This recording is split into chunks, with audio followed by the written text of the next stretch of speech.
6, 5, 4, 3, 2, 1.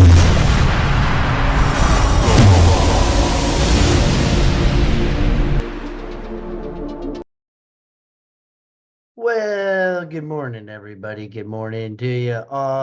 We had guinea pigs too, Danny. We had 2 guinea pigs, and my kids did what they do amazingly.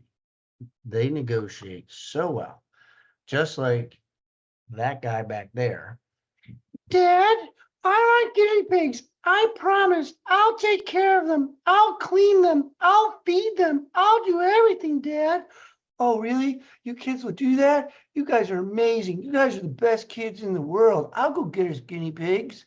Yeah, guess how that happened? Just like this guy over here. Him and I, 2 peas in a pod now. And it all started because of Cullen and his dog Charlie. And I fell in love with Charlie. And I was just like, well, maybe I could get a dog. I'm not a dog person, but I've grown into one. So anyway, so good morning, everybody. Good morning to you all. My name is Coach Brock Zevan, life coach, business coach, real estate coach, and a DAD. Denier, I missed you, Denier. I actually was getting ready to text you and Regina. Where's Regina? Is she on here? What up, Chastity? Alicia, your name's been, your ears must be ringing, your nose must be itching. I've been talking a lot about you. I had to see what you were saying about me. Always good things, always good things. And Diane and I had an amazing conversation yesterday about the book, The Secret. And I'm getting ready to do a post about The Secret. There it is. If you haven't read The Secret all, it's a great, great book, putting it out in the universe. And I guess I'll share with you real quick the story in a nutshell in 30 seconds or less. I was talking to her about The Secret. And if you haven't read, there's a chapter in there about money and the relationship to money. And so I learned to focus my attention on abundance of money, not the scarcity of all my bills. And I started this 2 years ago, wrote myself out a check and put it out there, put it on my bulletin board, because being broke as a joke sucks, Ollie. Like Monopoly money was like exciting for me. And so I was just like, gosh. And so I started to just focus my attention on money. Literally no joke, all this week alone, I got 2 dividend checks from some of my retirement accounts and other things. I got over $500 in checks. I'm like, what? Like, this never happens to me. Normally it's like a bill. It's the police officer coming saying, sir, if you don't pay your IRS bill, you're coming to jail with me. Those are the things I usually get. And so it was just so cool to have that transformation. So Diane, shout out to you for even putting it more into the universe out there. You just never know. So read that chapter all. If you haven't got that book, get the book. So today's show, I want you to lean into today. I want you to lean into today. So ironically, this message is for somebody today. I don't know who, but it's for somebody, because today Christian normally speaks. Christian couldn't speak because he had a doctor's appointment with his wife, with Ezra. So he had to be there. So he sent me a text message. So my main man, Mr. Cullen, he's up in Alaska. And he was actually supposed to speak last Wednesday. Texted him, just going to call him out, never texted me back. And that was when I had to do my little performance last Wednesday. Love Cullen to death. So him and I have been going back and forth. We've been playing phone tag. And last night he sends me a text message. Brother, I don't know if I'm the guy today. Just kind of in the dumps, not too sure, kind of going through some challenges. I was having dinner with Wendy. And I said, Wendy, I gotta go make a phone call. We gotta take a little time out from dinner here, and I gotta have a conversation with, because anytime somebody tells me they're not in a good position, it's a stop traffic moment for me. And anybody that's on here, you're part of my family, and I stop traffic and I will call you. I might not be able to talk very long. Sometimes I can, sometimes I can't. Last night, he was looking at the river and I was looking at the pool. We're both looking at water, and we had a great conversation. And today's conversation wasn't supposed to be had today until God aligned us up, and Cullen and I had a conversation. And the main theme is this all. You all know what you're supposed to do, but you're not doing it. You all know it, but for whatever reason, you're not doing it. And Cullen was in that moment last night. And I said, brother, you share your story because you're going to help somebody tomorrow. So give me some love because it is 4:20 in the morning. He's 4 hours behind. He's in Alaska. How cool is it? We have a couple people from Alaska on our show that are leaders. So put some fives in the chat. Put some love in the chat for our main man, our brother himself, Mr. Cullen Wallace. Good morning, man. Morning, B-Rock. How you doing? I'm doing good. I'm doing good. I got a swift kick last night from a good friend. So, I see a lot of new faces in here, so I'll give a very brief synopsis of who I am and where I am. And I grew up here in Alaska. I'd moved away several years ago.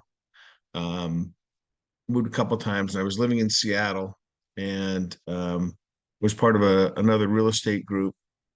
And Brock came in there and taught one day as a guest teacher, substitute, if you will. And I really liked what he had to say. And so I started kind of following Brock, and then I ended up in this group. And it was a much smaller group at the time. And I was faithful. It comes on at 5:15 Seattle time, and I was always here. Ended up getting offered the opportunity to lead on occasion, and always enjoyed that. And then about a year and a half ago, after delaying the decision and dragging my feet for well over a year, I moved back to my hometown of Fairbanks, Alaska, to help my, at that time, 88-year-old widowed father at this phase of his life. And I jokingly, Brock mentions my dog, Charlie. I referred to my time with my dad as our sitcom life. There was the widower, the divorcee, and the dog who keeps us all sane and reminds us of what's important. And I did a pretty good job of keeping track of our life together, the ups and downs. And then my dad passed really suddenly, the 1st of April. And the last couple months have been really kind of up and down for me. I was telling Brock yesterday, I'm a real estate agent, obviously, and my business since moving back here has been really good and gets better all the time.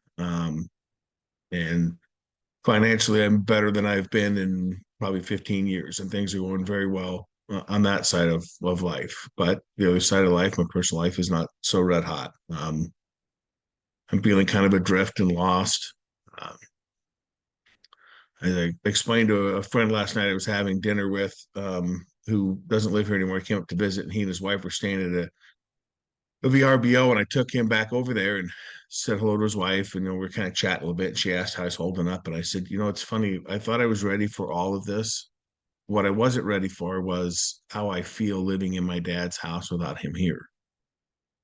And I said, it's like being in an Airbnb or VRBO. I said, because it's not my stuff; it's his stuff.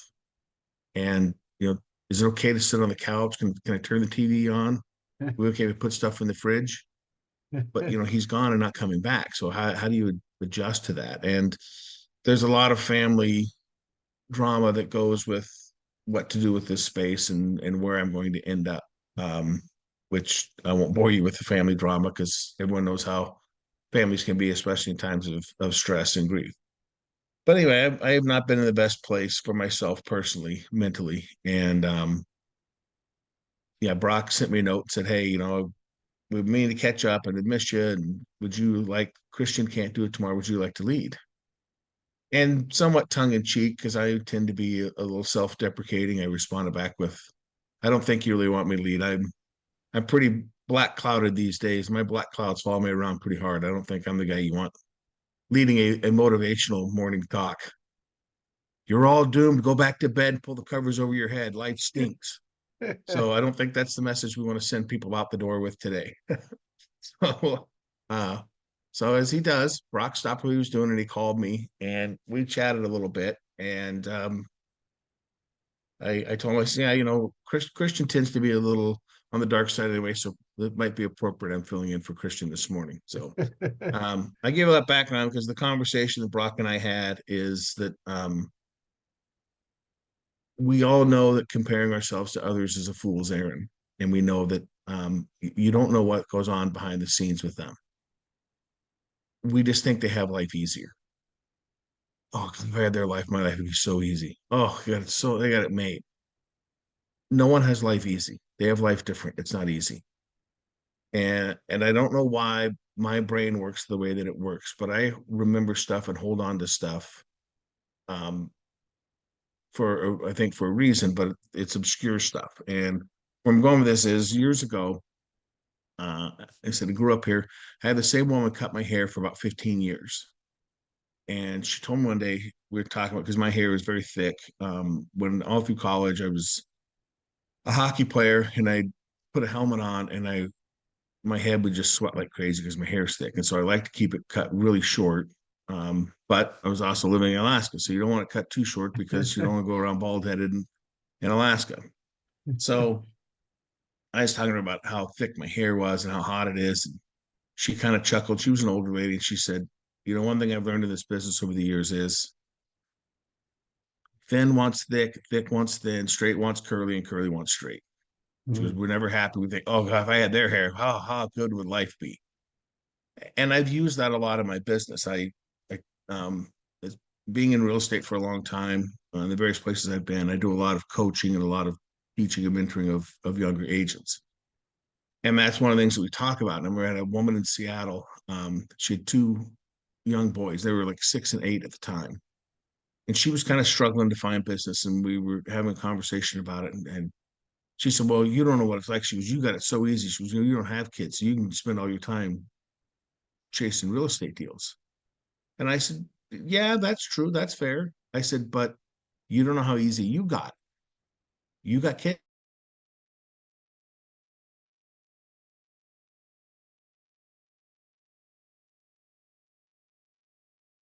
Oh no, did it do it again today? Did it do it again today? You have that advantage. I Oh, don't. So I said, you know, you've got it easy. And I think the thing that we have to remember is everyone has their own set of skills and their own set of challenges that they have to overcome. And we think it's easier to be them because we don't like the struggle we're going through. And the struggle we're going through is what makes us a better person, what makes our life go. Because if all you're going to do is sit and wait for life to happen, your life's never going to change. The world's going to change, but your life's never going to change. We get spurred into action through the challenges that go on around us. We need to embrace the change. We need to embrace the challenge. There's a popular saying, and I don't know who started it in real estate. It's been around, I think, since I've been in real estate. I've embraced the suck. And anyone that's been in real estate or anyone who does kind of cold call sales knows that for 2 years, I don't care who you are. I don't care what your skill set is. I don't care. For 2 years, it's going to suck because you don't know anybody and nobody knows you and nobody's going to trust you. Until they do, they're not going to do business with you. And I knew that from having been through it. And then when I moved to the East Coast, when I first left Alaska, I moved to the East Coast. And I thought, I've got 15 years of experience. I'm going to come in here and I'll be the top agent in this office in 2 years. Nope. Nobody where I was living knew who I was. Nobody cared. And I, didn't join the team. I tried to do it as a solo agent and it sucked. And then when I moved to Seattle, same thing. It's like, oh, my wife used to live here. I know people here. We're going to hit the ground running. I'm going to be a $1 billion producer down here. The first 2 years suck because they don't know you. They may know you, but they don't know you in that capacity. They're not going to do business with you until they know you in that capacity and they trust you. And you have to go through that. And there's no other way to do it. I've got 5 fairly new agents in my office right now that meet with me once a week for accountability stuff. And one of them is a single mom, and she's really struggling. And we had a long talk about it. I said, no, I understand that. I believe me, I've been where you are. I've been where you are more times than one. I know what you're going through. And I know you think that life has to be easier somewhere else. And if I had small kids, I might make a different decision. But I don't have small kids. I've got a dog. That's all who relies on me. So it's a lot easier for me to give this advice because I don't have to follow it. And that is the best part about advice, giving it. The mm. following part of it is, again, embracing the suck because following good advice is not good. We don't want to do that. We It's want so to do funny. the We easy said part. that too. I remember we said that last night. You're Right. good at giving it. Right. Well, and I know Brock always every time I'm on here puts me up as someone to follow in social media. And I do write. I don't do it every day, but I probably write 360 days out of the year. And frequently when I get done with pouring out advice, I will tell you this is something else that I struggle with myself. I'm really good at telling you what you should be doing. I just don't want to do it myself. Mm. Um, and so I was talking to her about the opportunities that she has to change her life and to change her kids' lives. I said, but you have to go through this part of it. There's no easy path. And my conversation with Brock, what kind of clicked in my head last night, and I didn't really say this to him, but is that when we're going through those rough times in life, we spend so much time looking for the easy button or the life hack instead of figuring out how am I going to get through this? What's next? How do I take the next step? Because I know there's something great on the other side of this. How do I take the next step? And instead, we sit down and go, "Where's the easy way? Where's the path? Where's the hack? Where's a book I can read or a class I can take that shows me how to get past all this without having to go through it?" Well, you can't. You have to go through it. Um, the For me, I'm sure there were others before them, but for me, the all roads in personal growth and development lead back to Jim Rohn, and all roads in sales training lead back to Zig Ziglar. And one of the things that Zig always says is, no one can do your push-ups for you. You have to go through the struggle, and that's what makes life glorious. That what makes our life great. It's what makes it uniquely ours. I talked about it. We all have our own set of skills, our own set of challenges. That's how you find out what your skills are. That's how you find out what you're really made of. If you're struggling with your self confidence, you don't feel like Mm. you're accomplishing anything with your life, and you're kind of struggling with that. Go through the struggle, because you know what? That's when you look back and you know what? I came through that. I know I can get through this. Um, one of my all time favorite books is Man's Search for Meaning from Viktor Frankl, and he talks about being a Holocaust survivor versus being a Holocaust victim, and that mentality, and how going through that level of human depravity and that level of human cruelty and still being able to see good in people and still seeing opportunities and still seeing a life worth living, having been through what he went through. And he said other people couldn't. They could never get past it. They lived with their past and they could never let go of it. Um, and you have to find a way to get through, and getting through that gets you through the next thing, because we always think this challenge, oh my God, it's never been as bad as it is right now. We just don't remember how bad it was before. We're prisoners of the moment, and we do this with everything in life. You hear a new song, go, man, that may be the best song I've ever heard. No, it's not. It may be a good song, but it's not the best song you've ever heard. you know Sports, we're notorious for this in sports. Oh, this guy's the greatest player ever. No, he's not. He's really good, but he's not the greatest player ever. We just get caught up in the moment of today and what's important today, and we assign so much more value to today than we did to yesterday. And so we think that what we're going through today is the absolute. No one in the history of the planet has ever had it as bad as I have it right now. You've had it worse. Other people had it a lot worse. You've had it worse. You just don't remember how bad it was then.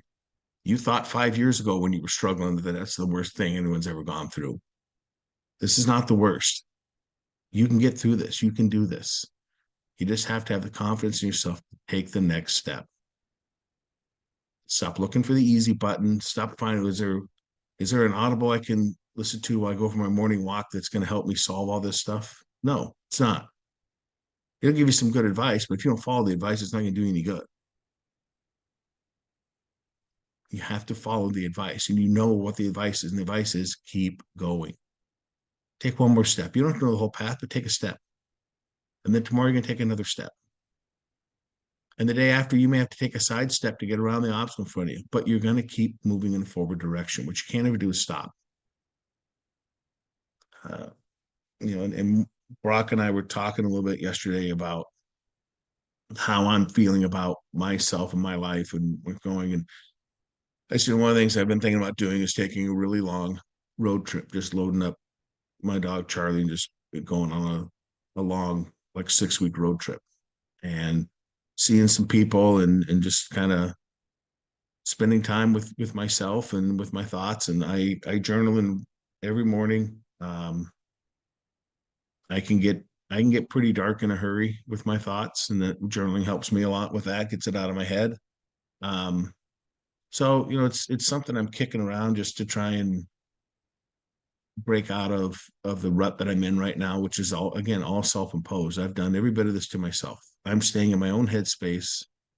I told Brock, I said, when I went through my divorce, I didn't have Charlie yet. And I was living in Seattle and we're height of the COVID, and Seattle's one of those cities that totally locked down. And I was sitting there one day in my condo and it was a rainy day, which I know everyone thinks that's what happens in Seattle all the time, but it doesn't. But it was a rainy day. And I was sitting there and a friend called me and held me and he says, "You okay?" And I said, I don't know. I said, it dawned on me for the first time in my life, I'm alone. I said, I grew up in a house full of people. Then I had roommates. I've always had a dog. Then I had a girlfriend, and then I was married. And I go now. In the last since COVID hit, I got divorced. My dog died. My mom died, and I said I'm sitting here living all alone. I said for the first time in my life, I'm alone. I don't know how to really handle that, and I'm kind of feeling that way again now.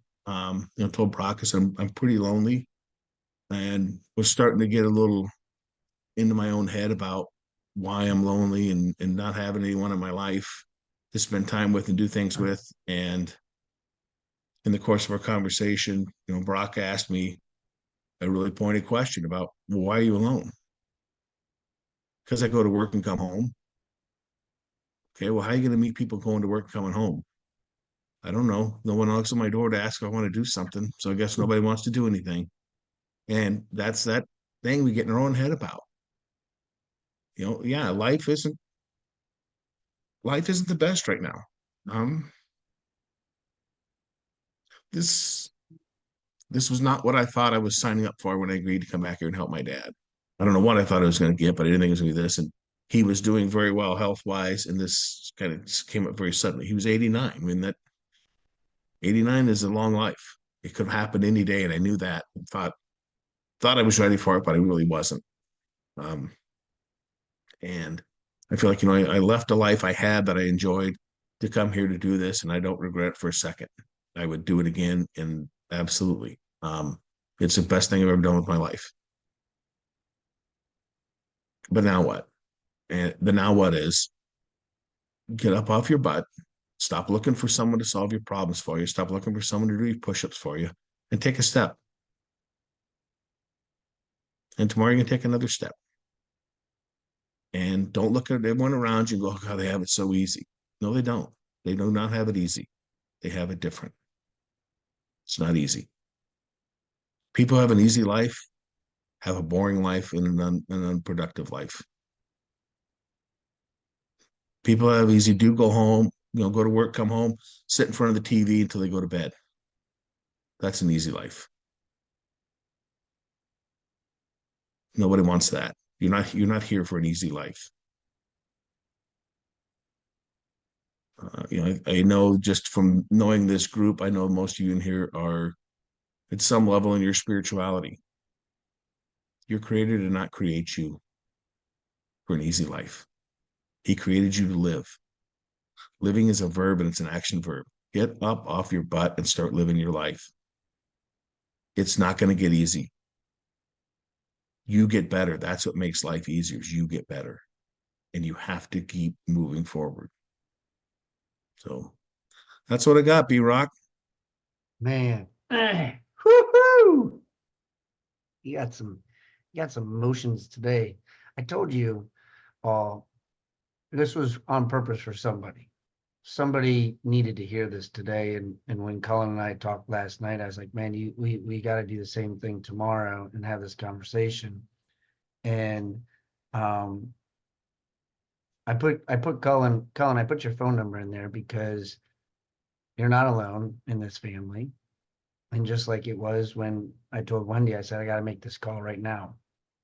And it was a great conversation. And a couple of notes that I took from what it is I'm gonna ask everybody today.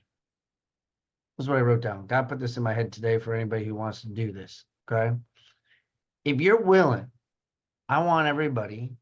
Amy Kane's a little crazy and does her push-up challenge, but today I want you to take a video of yourself doing one push-up. That one push-up means you are going to take action. And Diane, don't even start shaking your head no. One push-up. I don't care what the hell the damn push-up looks like, like Cullen said, it's just taking one step. One step in some capacity. I want you to do one push-up. I want you to video your push-up because I want you to be vulnerable. I want you to be honest with yourself. See, guys, this is the uncomfortableness. This is the thing that Cullen's going through. This is the shit. This is the storm. This is woe is me, victimhood. This is me trapped in my little circle for whatever it is. What makes me weird and crazy is I have this weird problem in my head that I will run through a wall and I'll keep running through the wall until I break through the wall. And it's just how I'm wired. But the reason why I'm wired is because I was Cullen several years ago. I was victimhood. I was embarrassed about my addiction. I was embarrassed about being broke. It was the hardest thing for me to come on this show and pretend my life was fine. My life wasn't fine, but I knew if I showed up. So that one push-up, you could be helping somebody else out. No matter how weird it might look for you, you're going to help somebody. So I'm going to ask you to go on the Facebook page, our Mindset Motivational page. If you're not on it, Jay, put it in the chat. But I want you to do that one push-up. Take a video of yourself, and I want you to post it because you're going to help somebody. Because somebody's going to say, well, damn, if she can do it, if he can do it, I can do it. And if you're going to do it, I want you to put a 1 in the chat right now. So Cullen also feels that he's not the only one, and he's willing to take action. If you're willing to take action, because that's what it's all about, is taking action, and stop BSing yourself and sitting and crying over it, because life is going to hit you. There's another storm coming. If you're going to get over it, you got to start today. Plain and simple. That's all there is. Because life's not easier on the other side. I was talking to Jake McLaughlin earlier today. He says the referrals are crazy. Why? It's because people don't want to frickin' pick up the damn phone and make the phone calls and talk to people and engage with them and get shut down and get turned down because they're expecting to have the easy button. But guess what? Life's not like that. And that's what I told Cullen last night. I said, you need to keep showing up and you need to keep doing your hard. And you need to go on that 6-week road trip. And you need to come down to Charlotte at the end of August. And you need to be proactive. Stop waiting for things to happen. Because I said to him last night when his father passed, I said, you weren't expecting it and you didn't have a plan after your father passed. And so now you're trying to figure it out. And you're figuring out unknown charted territories. You don't know what you don't know, all. Nothing changes if nothing changes. It's plain and simple. But it's the action that's the hardest. Chad talked about it yesterday. I texted him last night. I said, man, your message, your share was amazing because you're taking action. Action's hard. Action's real hard.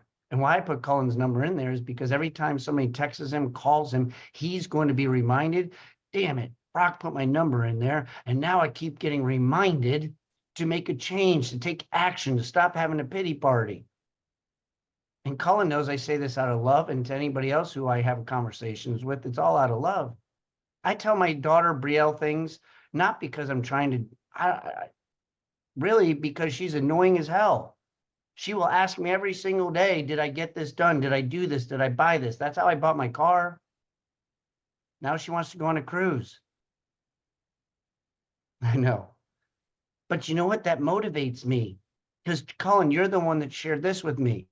It's creating memories. See, when you said moments, this is what happens. And I'll let you close this out, Cullen. Moments, we remember the good moments. But for whatever reason in our head, bad moments become days. I had a really bad day. No, you didn't have a bad day.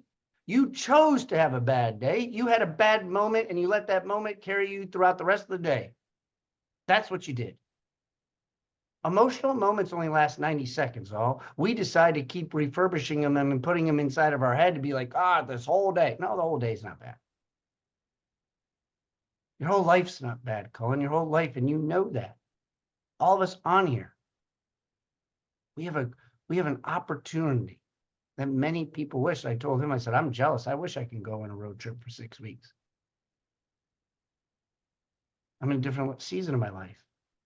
So, Cullen, I love you, brother. I appreciate you being vulnerable today because I know you help people. Several people have texted me throughout the show already here privately and on this message. And I see a lot of ones on here, so I'm looking forward to seeing people's push-ups. And Cullen, I'll let you close this out and lead us into tomorrow with Derek Green. Well, thanks, Brock. But every time someone texts me with some kind of accountability thing, what I'm going to be thinking is, I hate Brock. um, yeah, I put my Facebook thing in there. If you want to follow, I do write every day, and I always try and frame things in us and we, because I think we have a commonality that we all go through these things and we all get into our own head about garbage, and we're really good at looking at someone else's life and going, they should do this, this, and this. Well, what about you? My life's different. I can't do any of that stuff. Yeah, you can. You just got to make the decision to do it. And I know we're over time, but I'll close quick with I took a new listing this week from a family. The husband died, dealing with his widow. And I met them when I coached their son in hockey. First coached him when he was 11, and then coached him all through his high school years, and got very close to the family. And the dad was notorious for being a very difficult man to get along with, and a very tough, very stern guy, and didn't really have a lot of use for most people. He came to me when his son was 11, and I could tell that he wanted to talk about something, but he didn't know how to get started. So I said, what's soon on your mind, Terry? He said, well, I want to ask you something, but he said, I know that my son made a commitment to the team, and I know that takes precedence. But he said, we go deer hunting every year. And back in Wisconsin, where I'm from, it was like taking deer hunting this year. Because, but you guys have a set of games this weekend. And so I'd like to, but I understand. I said, take your son and go deer hunting. He was really, I said, sure. I go, what do you think your kid's going to remember when he's 40? Mm. The time he spent with his dad, or another series of hockey games he played on a weekend when he was 11? Make memories. Take time out to spend time with your kids. And it's one of the things, again, back to our conversation from last night, Brock was like, oh man, I wish I could take a 6-week road trip. And I was going, dude, I wish I could make memories with my kids. I don't have kids. You're getting to make memories, man. So, it's all in our perspective, how we look at things. Your life isn't harder. Your life is different. No one's life is easier. It's different. Embrace your strengths, work on your challenges, and make today a better day than yesterday, and tomorrow better than today. So, Brock, I love you. I appreciate you. That call last night helped more than probably either one of us will know for a long time. But thanks, brother. I love you. I love being in this room. Thank you all very much for the reach outs, and you're in good hands tomorrow with the other Alaskan, Derek Green. So love you guys. Have an awesome day. Thank you.